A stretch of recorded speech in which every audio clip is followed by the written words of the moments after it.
Thanks for joining me. 19th video of 2021, and we're going to tackle a very fascinating part of the Summa, and that is St. Thomas Aquinas' teaching on the angels. You know, he was called the Angelic Doctor, and he covered angels in quite a few questions, but in this one, I'm just going to talk about some of the more fascinating articles and questions he asked about the angels in the Summa, and I'm going to try to keep it right in about 5 minutes, okay? So first of all, Thomas, in question 50, article 1, is basically defining what an angel is, an incorporeal creature, okay, no body. And then he says there must be some incorporeal creatures, okay. What is principally intended by God in creatures is good, and this consists in assimilation to God himself. The perfect assimilation of an effect to a cause is accomplished when the effect imitates the cause according to that whereby the cause produces the effect. All right, so God is intellect and will. He has no body. So the creature that most resembles him in that regard is the angel. And so there has to be some creatures that really are close to God. You know, there's a lot of cool creatures in the world, like all these that are on the screen. And we are interesting creatures as well, but we have bodies, we have passions. We're a little bit more complicated than the angels and God. Do angels assume bodies? The simple answer in the Summa is yes. Thomas says, well, it's all over Scripture. Scripture has a lot of passages, like with Lot and Tobias, Mother Mary, Joseph, Isaiah. They're witnessing angels all the time. And Thomas says, well, if it's in Scripture, it happened. And of course, it still happens today. And people are continuing to have situations where they come across angelic beings that have assumed bodies, right?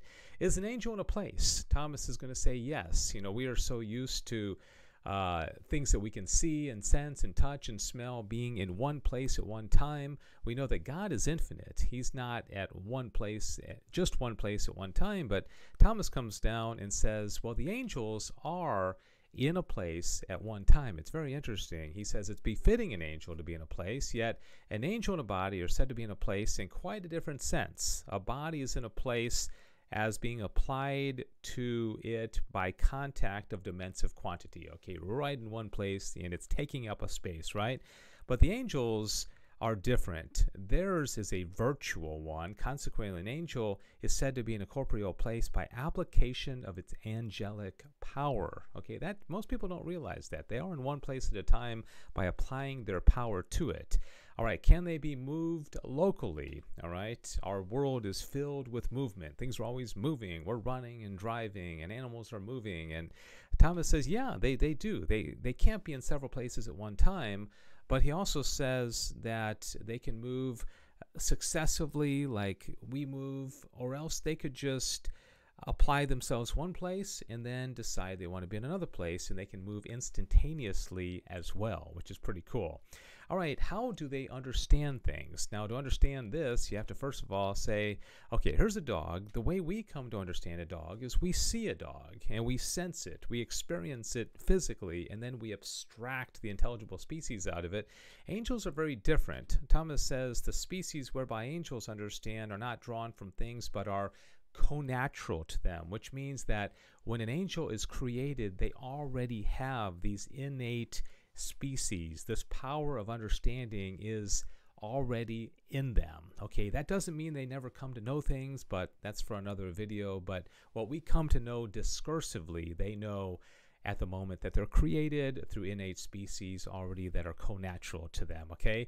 Do angels speak to one another? This is one of the more fascinating parts of the Summa. You know, when we want to explain something to somebody, we describe it, we use our senses, our words, right? And we communicate words.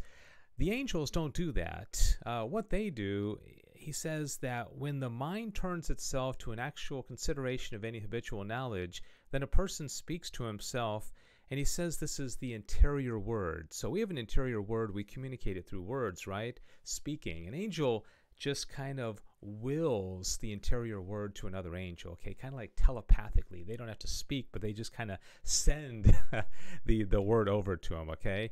Are there orders of angels? Yes, there's 9 of them. The seraphim, the cherubim, thrones, dominations, virtues, powers, principalities, archangels, and angels. Those are the order of the angels from highest to lowest. Okay, very interesting.